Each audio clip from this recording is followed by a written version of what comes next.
up on our agenda, we have Kelly Davis joining us from the Pennsylvania Treasury, and she is going to be talking to us today about the 529 program. So, Kelly, are you there? I am here. Wonderful. All right. So, Kelly, I am going to be passing things over here to you. All right, great. Well, I wanted to first thank you, Hillary, for asking us to participate in this webinar. We always love getting the word out there about both of the programs that Pennsylvania Treasury offers. With that being said, my name is Kelly Davis, and I'll be talking about the features and benefits of the Pennsylvania 529 College Savings Program and that of the Pennsylvania ABLE program, a new savings program that we have developed. So 529 plans are financial accounts that are dedicated for a certain purpose, and that being post-secondary education, the same manner as 401ks are for retirement. So when you hear 401, you think retirement. We want you to think the same thing. When you hear 529, you think education. There are a lot of 529 plans out there. If you do any sort of research looking at how many plans, there's a lot of them. Pennsylvania has two. We have both the Guaranteed Savings Plan and the Investment Plan. They're both offered by the Commonwealth and administered by Treasury.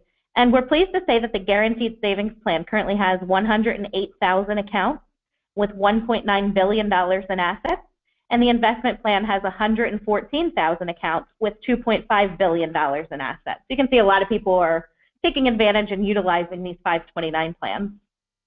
So we ask a lot of times, or get the question, why do people save with 529 plans? And the real reason is for the tax advantages. Mainly, I think the number one, the state tax deduction. So everyone is able to contribute up to $14,000 per year, per beneficiary, per taxpayer, and that is increasing to $15,000 on January 1st, 2018. So again, you're able to put in up to $14,000 and write that off of your state income taxes, so long that you have that taxable income. If you are filing jointly with a spouse, of course, that does double to $28,000 and $30,000 January 1, but you both have to have that taxable income. Any Pennsylvania taxpayer can take advantage, not just the owner of the 529 plan. Another option is that, or another benefit, I should say, is that earnings grow state and federally tax deferred, and they're also growing state and federally tax-free when used for qualified expenses. Now, qualified expenses, a lot of people are unsure what that is. Basically anything mandatory by the university. So that's your tuition, mandatory fees, room and board, books, computers, off-campus housing, special needs.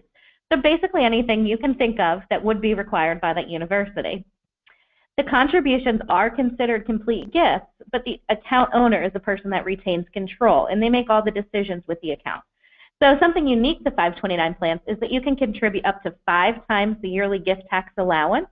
So putting that $70,000 in at one time, prorating that over 5 years, and getting that $14,000 deduction, which is something great if you, say, had an inheritance, or you had investment elsewhere and you were unfamiliar with 529 plans. This gives you a lot of different options that you can have. And another thing is that there's no contribution or income restrictions, no age restrictions. They never phase out. Some other savings accounts, such as a Coverdell, they have a yearly limit, and there's different income restrictions that could go into effect. So you want to pay attention to those type of things. Now, as I mentioned, the qualified expenses, anything mandatory by the university. I kind of touched upon those again, but tuition, mandatory fees, room and board, required books, supplies, equipment, computers, etc. And what a qualified institution is, it's a post-secondary school that is eligible to participate in federal financial aid. So the school doesn't necessarily have to participate, just be eligible to. And you can always visit the faspa.ed.gov website, which is down here at the bottom. And that website just simply is a list of all schools that participate and work with the Department of Education. And that have FAFSA codes that you can get your financial aid at. So you can always log into that account, simply select a state or type in the name of the school, hit enter or respond, and it will allow you to pop up and see if there's a financial code. If there's one, you know you can use your 529 plan monies there. So how does the 529 plan work? It's a lot of people find to be very complicated, but if we break it down into these 4 steps, it's much easier to understand. Step 1, you open an account. we recommend that you go online at PA529 and open an account, making your initial investment of either $25 or $15, or anything up to our maximum of $511,758. And I always laugh because that's such a random number, and somebody always asks me, why not just round that? Or who came up with that number? That number does actually stand for a value. That is how much it costs to go to University of Penn for 4 years and 2 years at the Wharton Business School. So $511,758, and you too can have that education. Now, obviously, most of us don't have that $500,000 lying around, so we have to kind of tackle those big numbers. We know education is expensive, and it continues to be expensive. So the second step leads us into making contributions. This is your fund, your account, so we're trying to make it in the easiest, most convenient way for you. So you can set it up in doing any amount of $15 or $25, setting up payroll deduction or even automatic bank withdrawals. You can have friends and families help through YouGift. I know holiday time is right around the corner, which I'm very unprepared for. But with that being said, you can give the gift of education. Instead of giving another Paw Patrol toy or another Teenage Mutant Ninja Turtle toy, you can give money going into a 529 plan. Kind of similar to how we used to do it with giving stocks and bonds at Christmas time, give the money of education. The third step, you just maintain the account. Now, there is a difference between the two. The guaranteed savings plan grows with tuition inflation, and the investment plan grows with the financial market. So you have to choose which one is the better option for you. The fourth step then, you use the account. As I mentioned, the account owner is that person that's in complete control of the account, and they will direct who gets paid, how much, where, when. They make all those decisions, so to speak. So we're going to first look at the guaranteed savings plan, just briefly here. And for this one, it used to be called the TAP program. Some people are very familiar with that, but it's the same exact program in that you're saving enough for 1 to 120 credits today to have enough to pay for these credits tomorrow. The example I always give, excuse me, is that if a community college were $100 today, and when the child may go to school, maybe it's $150 a credit. You bought it at $100, we're going to pay it out at that $150. That $50 difference then is your tax-free earnings. So as you can imagine, if you have a young child, that $100 that you may have bought it at may be $300, $400, $500, $600 when they attend. So you have a lot of potential for earnings. So that's really the gist of the guaranteed savings plan. The growth in your contribution is based on the tuition inflation increases at the type of school you designate. A lot of people get caught up on that because I have a 2-year-old, for example. I have no idea where she's going to go to school. And many people have no idea where their middle school or even high school are going to go to school. That is no problem. The tuition levels are very flexible. You can change them at any time. It gets retroactively recalculated when you are changing them. So it is something that you do have to select just so we can monitor the tuition inflation values, but you're not locked into the type of school you designate when the child was born. So you kind of have that peace of mind. And the other peace of mind is knowing that it's not subject to the daily ups and downs of the market. A lot of people tend to look at education and think, wow, this is a big investment. I don't want to be too risky with it. And that's why they choose to go with the guaranteed savings plan. So we're going to look at the actual tuition inflation over the last 5 years. And this is through the current school year. Now, this is a little different than in years past. And the reason is that community college average is the highest. So you can see community college average yield about 24%. The reason for that is we have 2 schools in Western PA and actually 1 local that went up very high these past few years in tuition increases, as much as 25% annually. So people that were tied to those levels saw this kind of return. Now, Penn State here at 11.9%, that's usually one of our highest, and this year, or the past few years, it's been pretty conservative. So it's really just to show you that past performance is not guaranteed of future results, but that it is something that does fluctuate and does continue to grow. Now, I say it's pretty conservative, but 5-year return of almost 12% is a pretty darn good return. So that's something also to think about. Now we're going to flip it over and look at the investment side. Now, the investment plan, this is subject to the financial markets. We have a wide array of investment options. 3 age-based options, and 12 fixed allocation options. The age-based options definitely are more popular in that you can kind of set it and let it go, being that the money is in the account and it gets aggressive at a young age, going more conservative once the child reaches towards matriculation or getting ready to graduate. So it's definitely one of those that you can have the peace of mind knowing that it's risky, but then it gets a little bit more conservative once they get older. We also have 12 fixed allocation options you can choose from. And this would allow you to kind of mix and blend whichever portfolios make up, whichever options make up your portfolio, and allows you to have more control and preference on that. And the investments here, a big topic, is offered by Vanguard. They're a company here in Pennsylvania that is very well known, and we definitely have worked with them and see continued success with them as well. So something else, all right, sorry about that. So something else is the investment plan flexibility, is that you can contribute into up to 5 portfolios at one time. You can contribute to age-based and fixed options at the same time, and you're allowed 2 asset reallocations per year. And as I briefly showed you, this is just a highlight, obviously, of these 2 programs. There's a lot more involved. You can always go to our website at pa529.com and sign up for webinars that we offer specifically, and it gives you more information. Definitely check out the website, call the customer service number, and learn more about all of these. So here's our contact information. We have a customer service line Monday through Friday, 8 to 5 p.m. Our website, and if you do have any questions, you can email directly to pa529@patreasury.gov. So we're now going to switch to our brand new program. This is a program for individuals with disabilities. So State Treasurer Joe Torsella is very pleased that the program is now open for enrollment. It opened just this year in 2016, and we at Treasury want to make sure that everyone who may be eligible to have an ABLE account and their families know about this new low-cost vehicle that allows those individuals with disabilities to save for qualified disability-related expenses.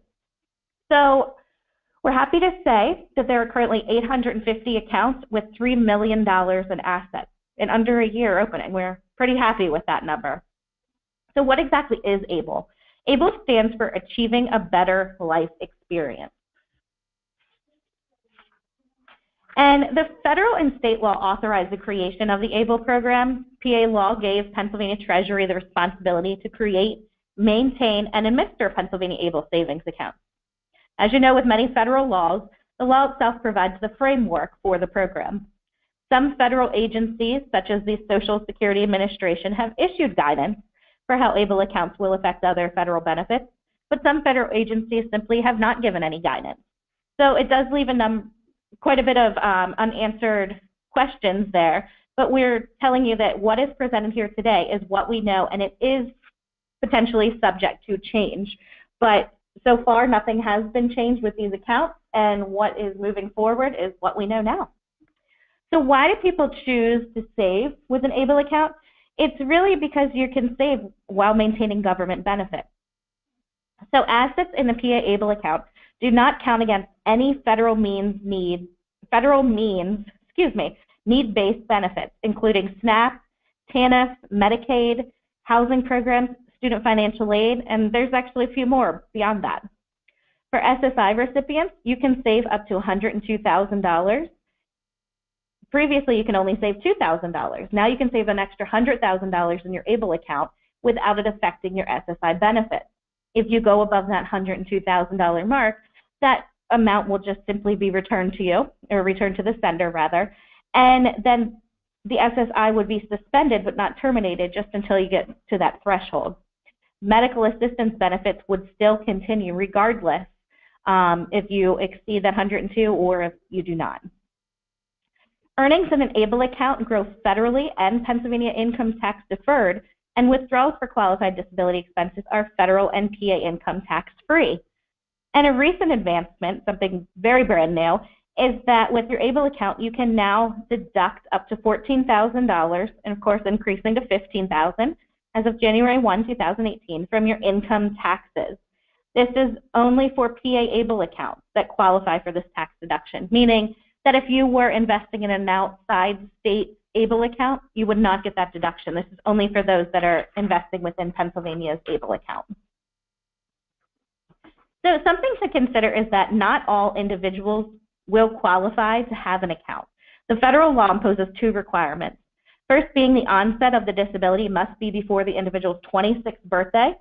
So if an individual is in a car accident and sustains significant or permanent brain damage at the age of 25, they can open an account. Now, what if this accident happens a year later or 2 years later when they're 27? Unfortunately, you couldn't open that account. The onset of the disability must be before the age of 26. This is something that a lot of people are not so pleased with, and there is legislation pending and definitely being discussed about increasing this.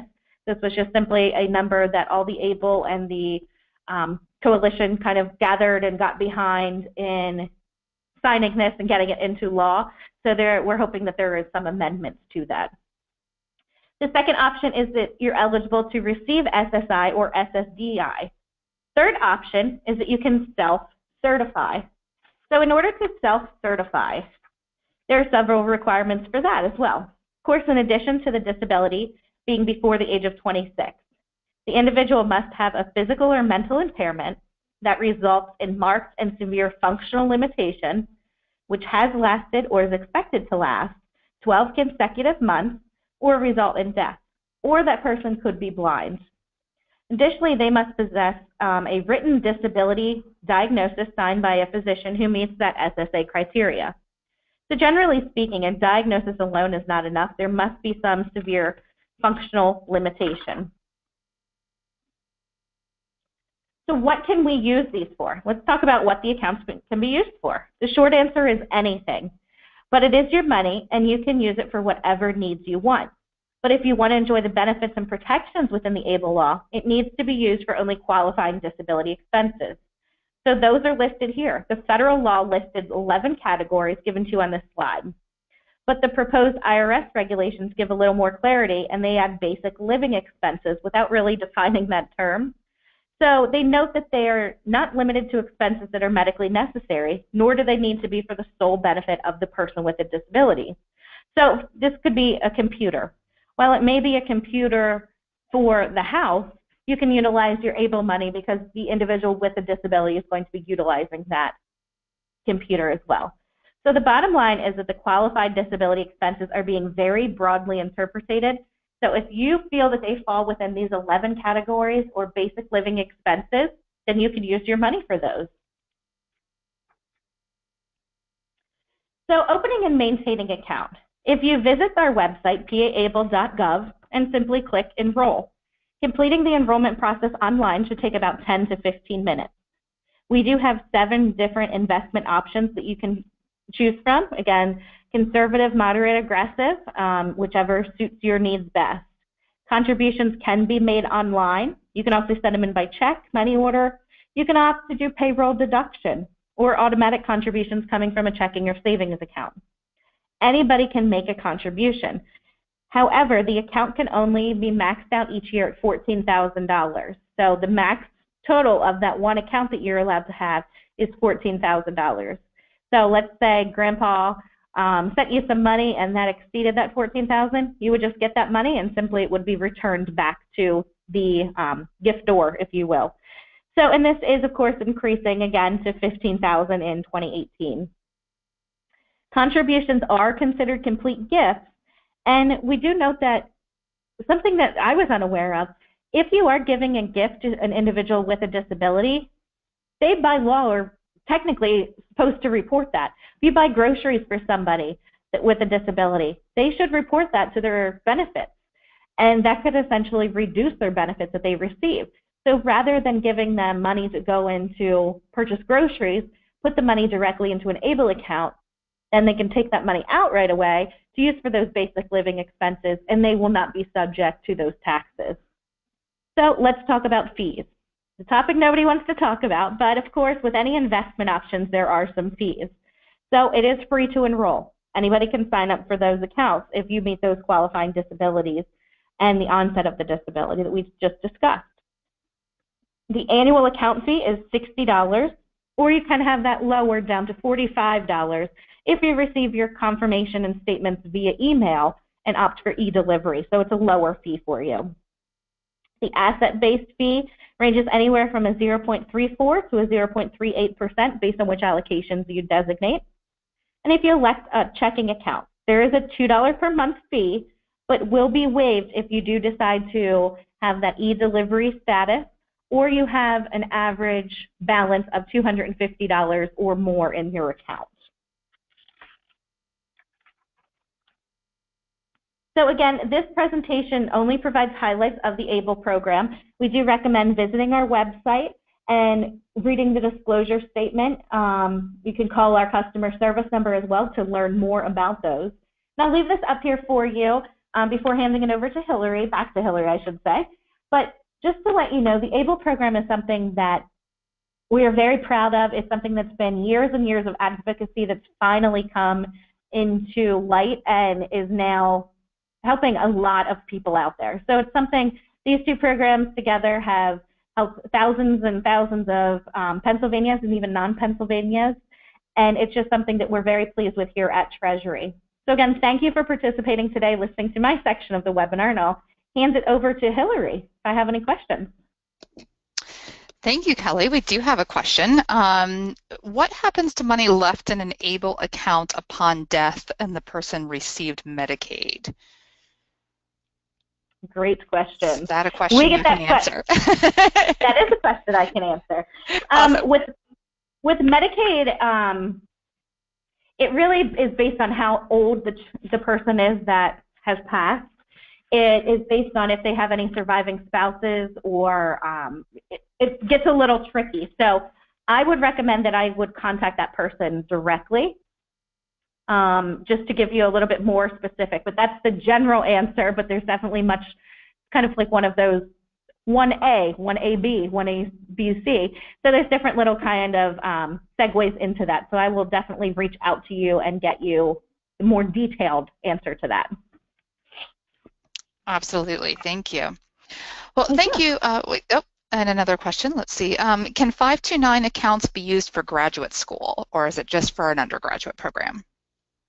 No, you can use them for any post-secondary schooling. So graduate, doctorate, just for fun. We've had, I always share this story, we had a grandmother who was very fortunate, pretty wealthy, that saved for her grandchildren, and once all 9 grandchildren were through school, she decided to take a photography class at her local community college just for fun.